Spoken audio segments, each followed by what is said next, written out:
लोग जगने वाले हैं। अवैध शराब पीने से 70 से ज्यादा लोगों की मृत्यु हो गई छपरा में। मुख्यमंत्री पॉकेट में हाथ डाल के कहता है जो पिएगा वो मरेगा, अपने अधिकारियों पर कार्रवाई की बात नहीं करता है। यहाँ मुजफ्फरपुर में 32 लड़कों की डूबने से दुखद मृत्यु हो गई। 15 किलोमीटर दूर मुख्यमंत्री कार्यक्रम कर रहे हैं और उस आदमी ने इतना भी जरूरी नहीं समझा कि जाकर परिवारों से मिलने। कहता है मैंने अधिकारियों को निर्देशित कर दिया है। बताइए इस लोकतंत्र में, देश में ये कहीं संभव है? 32 लोगों की, बच्चों की मृत्यु हो जाए, मुख्यमंत्री वहीं 10 किलोमीटर पर है और वो इतना भी जरूरी ना समझे कि जाकर हम बच्चों के बारे में, बच्चों के परिवार वालों से मिलने, सांत्वना दे दें। चमकी बुखार से इसी मुजफ्फरपुर में इतने बच्चों की मौत हो गई अपराधियों की लापरवाही से। किस अपराधी, किस अधिकारी पर कार्रवाई हुआ? आप एक बच्चे की मौत की बात कर रहे हैं। हर दिन यहाँ सैकड़ों बच्चों की, लोगों की मृत्यु हो रही है, लोग भुगत रहे हैं, लोगों की बदहाली है। अफसरशाही, अफसरों की मनमानी के वजह से, उनके भ्रष्टाचार की वजह से, उनके लापरवाही की वजह से, जब उस पर इस सरकार का कान पर जू नहीं रेंग रहा है तो एक एक्सीडेंट से लोग जगने वाले हैं। नीतीश कुमार ने कान में तेल डालकर कुर्सी पर फेविकॉल लगाकर बैठ अपनी जगह बना ली है और ये मान लिया है कि भैया जिसको जो होना है, जिसको जो करना है करो, बिहार की जनता जो जहां जानी है जाए, वोट किसी को दोगे हम जोड़ तोड़ करके फिर हम ही मुख्यमंत्री बन जाएंगे। उस आदमी के अहंकार ने उसको बर्बाद कर दिया है, उनकी सोच को बर्बाद कर दिया है। कितने दिनों से आप मधुबनी में सोच का बीज जो छींट रहे हैं, उसमें कितना ऊसर और कितना फर्टाइल मधुबनी जिला प्रवास में आपको लगा? देखिए, हम जो बीज डाल रहे हैं कितना ऊसर कितना फर्टाइल है इसकी बेहतर समझ तो आप लोगों को होगी। मैं इतना कह सकता हूँ 15 महीने पैदल चलने के बाद कि बिहार में एक बड़े जनमानस में परिवर्तन की बात, विकल्प की बात, कुछ नया होना चाहिए की बात, कि लालू नीतीश भाजपा से आगे देखने की बात, ये एक बड़े जनमानस में ये भावना है। अब वो जनसुराज में उनको रास्ता दिखता है कि वो कुछ कहीं दूसरा रास्ता दिखता है, वो अलग बात है, उस पर बहस हो सकती है। लेकिन इसमें कहीं कोई दो मत नहीं है कि बिहार के गांव गांव में, हर वर्ग में, हर समाज में, हर जाति में, हर संप्रदाय में लोगों के मन में ये बात जरूर है कि बिहार भैया बदलना चाहिए। और इसको बदलने की जो कवायद है वो इन तीनों दलों के माध्यम से तो नहीं हो सकती। बिहार में कुछ नया होना चाहिए। अब नया कौन करेगा, कैसे करेगा, उसको लेकर अलग अलग मत हो सकते हैं। तो मैं ये देख रहा हूं कि 50% से ज्यादा लोग बिहार में परिवर्तन चाहते हैं। और आप लोग भी पत्रकारिता करते हैं, ये देखते होंगे परिवर्तन कौन करे, कैसे हो, कौन उसका नेतृत्व करे, क्या व्यवस्था बने, उसको लेकर बात हो सकती है। लेकिन परिवर्तन होना चाहिए। लालू नीतीश के आगे बिहार को देखना चाहिए। भाजपा से बिहार में कुछ नहीं हो सकता है, ये बातें करीब करीब सर्वमान्य हो गई हैं। सब लोग इस बात को मानते हैं कि लालू नीतीश से अब ये नहीं होगा, बहुत देख लिया इन लोगों को, इनसे आगे बढ़ने और देखने की जरूरत है। उनके अपने समर्थक भी ये बात बताते हैं। वैसे भी आपका जो है कि बच्चे का भविष्य देख करके वोट कीजिए, जाति धर्म से परे होकर के वोट कीजिए, तो बहुत अपीलिंग और सेंटिमेंटल है। लोग की जगह तो बन रहा है। और ठीक कहा ने आपने कि परिवर्तन की चाह बढ़ी है। और चाह का लोग कैसे जलता रहे वो तो आप नहीं, देखिए ऐसा है ना, ये बच्चों वाली जो मैं बात कह रहा हूँ, इसलिए कह रहा हूँ कि बिहार ने नेताओं को देखकर वोट दिया, विचारधारा के आधार पर वोट दिया, आंदोलनों को देखकर वोट दिया, किसी से सुधार नहीं हुआ। हम इसलिए कह रहे हैं कि एक बार अपने बच्चों के लिए वोट दो। और बच्चों को अगर को देखकर आप वोट दोगे तो उसकी एक बड़ी खासियत ये है कि जो 5 साल आप कष्ट में रहते हैं और वोट के दिन उस बात को भूल जाते हैं, बच्चों का चेहरा देखोगे वोट देते समय तो आपको ये याद रहेगा कि यही वो दल है, यही वो नेता है जिसकी वजह से मेरा बच्चा आज अनपढ़ है। यही वो दल है, यही वो नेता है जिसके वजह से हमारा बच्चा साल में 12 महीने में 11 महीने कहीं जाकर बाहर मजदूरी कर रहा है। बताइए अभी उत्तराखंड में जो टनल में लोग फंसे हुए हैं उसमें 4 या 5 बिहार के बच्चे हैं। उन परिवारों पर क्या बीत रही है? अभी 5-7 दिन पहले सूरत में सेप्टिक टैंक साफ करते हुए 5 बिहार के बच्चों की मृत्यु हो गई। उनके परिवारों का कौन पूछने वाला है? दुर्घटना देश में कहीं भी हो, उसमें मरने वाला, उसमें भुगतने वाला बिहार का ही बच्चा है। क्यों? क्योंकि 2 करोड़ से ज्यादा बिहार के लोग आज 10,000, 12,000, 15,000 रुपए के लिए सबसे कठिन स्थिति में, सबसे डेंजरस काम जो कोई नहीं करता है, वो बिहार का आदमी बेचारा, गरीबी में परेशान आदमी जाकर वो करता है। कश्मीर में सड़क बनानी है तो मजदूर हरियाणा से नहीं जाएगा, पंजाब से नहीं जाएगा, उत्तर प्रदेश से नहीं जाएगा। कश्मीर में काम करने वाले लोग बिहार से जा रहे हैं। कभी आप और हम ये नहीं सोचते भाई पंजाब का आदमी बगल में कश्मीर है, हिमाचल का आदमी वो क्यों नहीं जाता है? क्योंकि वहां खतरा ज्यादा है लोगों की नजर में, लोग वहां से नहीं जाते हैं। बिहार का बेचारा गरीब आदमी यहाँ से खतरा है, उसको भी मालूम है, लेकिन करेगा क्या? उसको अपने बच्चे को खिलाना है, अगर बच्चे का पेट भरना है तो उसको खतरा लेकर काम करना पड़ेगा। और ये लोग एक बार भी पलायन की बात नहीं करते हैं कि इन 2 करोड़ लोगों की जिंदगी, 2 करोड़ परिवारों की जिंदगी कैसे सुधरेगी। यहाँ अभी भी ये समाज को बांटने में और अपने वोट को बटोरने में लगे हुए हैं।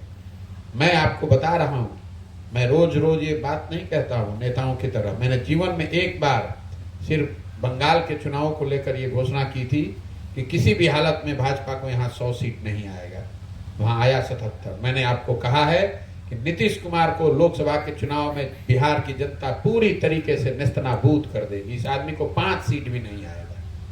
और उसके बाद से नीतीश कुमार के पारी का अंत, चाहे उसके बाद जितना दिन आप रह लीजिए। और अगर 5 सीट आ जाए तो आप हमको खोज के आ जाइएगा, सार्वजनिक तौर पर खड़े होकर माफी मांगेंगे हम। ये हो ही नहीं सकता है। जनता इतनी बेवकूफ नहीं है। आप चाहे उसको जिस तरीके से बांट लीजिए, सर्वे करा लीजिए, रिजर्वेशन की बात कर लीजिए, बांटने की बात कर लीजिए, विशेष राज्य की बात कर लीजिए, जनता नीतीश कुमार की बात नहीं सुनने वाली है।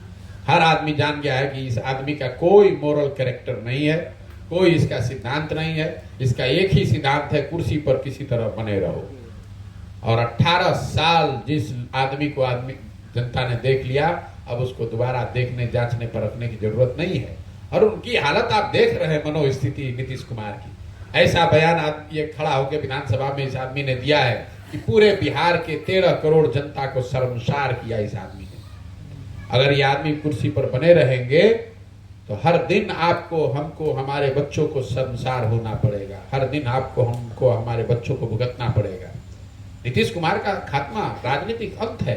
अब कोई नहीं बचा सकता है। मैं लिख के दे रहा हूं आपको, कोई नहीं बचा सकता है। और जो उस आदमी को अपने कंधे पर बैठाएगा वो भी उसके बोझ के तहत दब के खत्म हो जाएगा। ये भी समझ लीजिए। और आपको, और ये हमारी बात पर भरोसा नहीं है, 5 महीना रुक जाइए, अभी चुनाव हो रहा है, आपको दिख जाएगा कि प्रशांत किशोर ने जो कहा था वो हुआ कि नहीं हुआ। और वो आदमी को कहीं ना कहीं समझ है, इसीलिए मन इतना विचलित है। सामाजिक राजनीतिक जमीन खिसक गई है, कुर्सी बची हुई है, तो घबराहट में कुछ का कुछ बोलता है वो आदमी। बोलना कुछ शुरू करते हैं, बोल कुछ और जाते हैं। कभी पेट खजुलाते हैं, कभी सर खजुलाते हैं, कभी दाएं बोलते हैं, कभी बाएं बोलते हैं। ये मुख्यमंत्री का तरीका है। इतने बड़े राज्य का मुख्यमंत्री, इतने गौरवशाली इतिहास वाले राज्य का मुख्यमंत्री विधानसभा के पटल पर खड़े होकर इतनी बेहूदी बात कर रहा है, और अगले दिन खड़े होकर निर्लज्जता से, उतनी ही निर्लज्जता से कहता है हम अपनी बात वापस ले लेंगे। किसी को दुख लगा तो हम अपनी बात वापस ले लेंगे। हम तो इस पर बात करते ही रहते हैं। जरा बयान सुनिए, जो उन्होंने बयान दिया उससे ज्यादा जो माफी मांगा उसको सुनिए।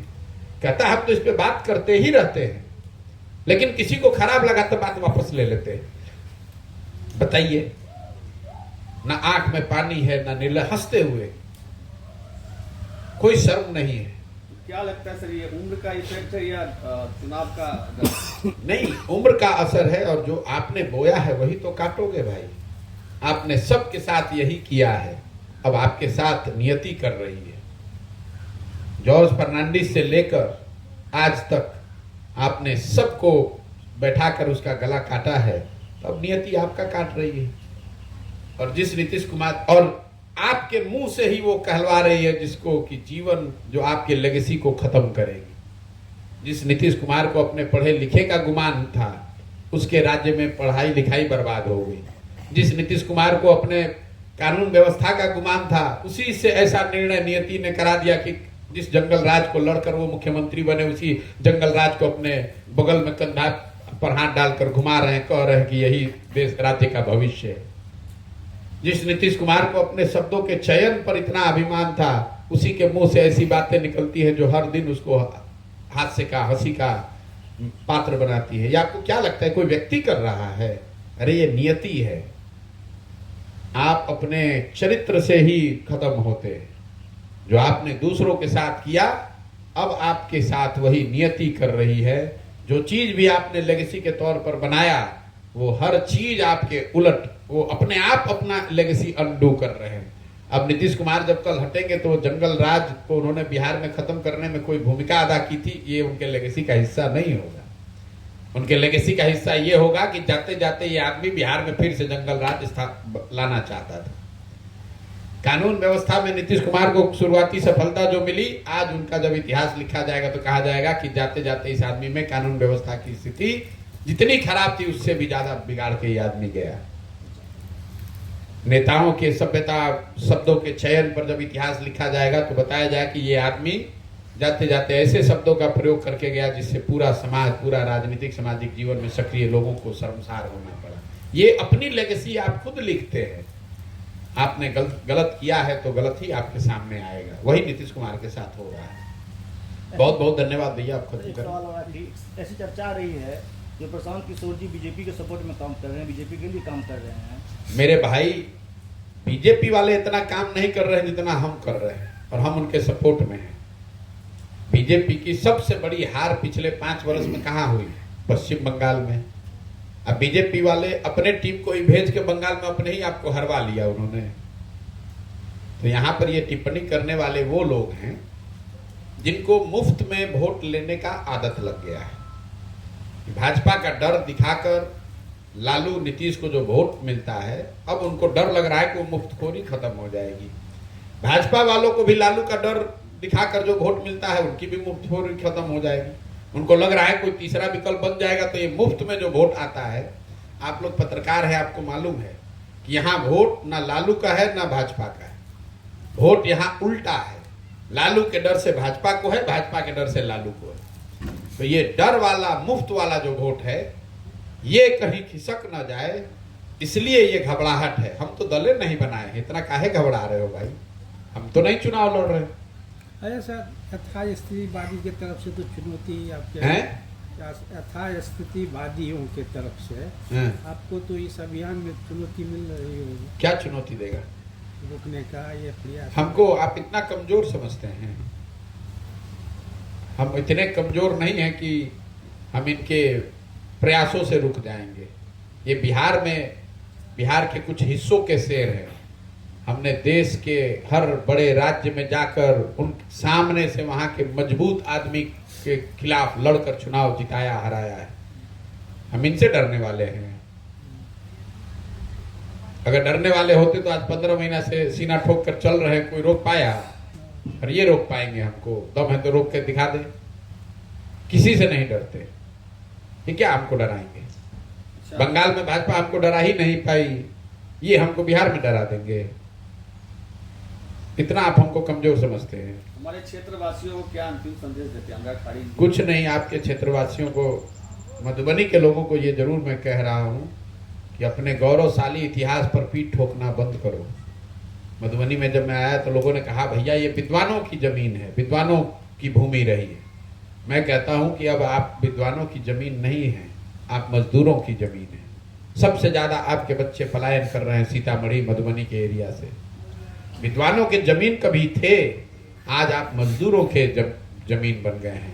और इसके लिए कहीं ना कहीं आप और हम सब दोषी हैं। जिन नेताओं ने इसको इस दशा में पहुंचाया है, उन नेताओं को हमने चुनकर बैठाया है। अगर आप और हम नहीं सुधरिएगा तो ये कथा कहानी का हिस्सा बन जाएगा कि मधुबनी में कभी विद्वान लोग पैदा होते थे, अब यहाँ पर खाली मजदूर पैदा हो रहा है। और ये दुखद स्थिति है। यहाँ का इंटेलेक्चुअल कैपिटल है, उसमें कहीं कोई दो मत नहीं है। घर घर में लोगों ने पांडुलिपि लिख के रखी हुई है, लेकिन वो चीजें, वो सब चीज बर्बाद हो गई। अब उन्हीं घरों से पांडुलिपि नहीं लिखी जा रही है, मजदूर लिखे बनाकर भेजे जा रहे हैं। उन्हीं घरों से अब मजदूर बनकर निकल रहे हैं। पांडुलिपि लिखने वाले और कविता लिखने वाले और इतिहास लिखने वाले लोग नहीं पैदा हो रहे हैं। ये आपके लोगों को ये संदेश देना चाहते हैं। मैं कुछ अच्छी बात अननेसेसरी नहीं कहना चाहता हूँ कि भैया हमारा ये, हमारा मखान, हमारा मांस, हमारा, वो कहने की बात हो, कविताओं और कहानियों में रह गया है। जीवन की सच्चाई ये है कि आज आप मांस के लिए, मखान के लिए नहीं जाने जाते हैं, आप यहाँ से मजदूरों के लिए जाने जाते हैं। हर घर से, यहाँ से बाहर आदमी जाकर मजदूरी कर रहा है। यही मधुबनी की, अन्य कई राज्यों की तरह मधुबनी की भी वही सच्चाई है। बहुत बहुत धन्यवाद। बहुत बहुत धन्यवाद।